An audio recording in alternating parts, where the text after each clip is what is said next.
ఒడిశాలోని పూరిలో జగన్నాథుని రథయాత్ర ఇవాళ జరగబోతోంది. ఈ వేడుకలో 12 లక్షల మందికి పైగా భక్తులు పాల్గొంటారన్న అంచనాతో అధికార యంత్రాంగం విస్తృతంగా ఏర్పాట్లు చేసింది. భద్రతకు ప్రాధాన్యమిచ్చిన ప్రభుత్వం తొలిసారిగా 275 AI కెమెరాలు, డ్రోన్ల ద్వారా రద్దీ నియంత్రణకు ఏర్పాటు చేసింది. దీనికి తోడు 10,000 మంది జవాన్లను నియమించింది.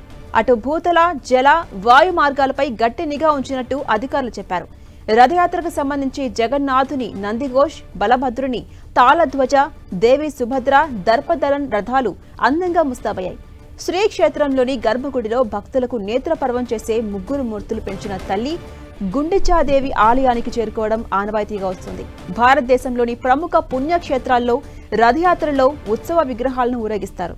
పూరిలో దీనికి భిన్నంగా మూల విగ్రహాలను రథాలపై ఉంచి యాత్ర నిర్వహించడం విశేషం. అటు పూరి జగన్నాథుని రథయాత్రను దృష్టిలో పెట్టుకుని ఈస్ట్ కోస్ట్ రైల్వే యంత్రాంగం ప్రత్యేక రైలు నడిపిస్తోంది.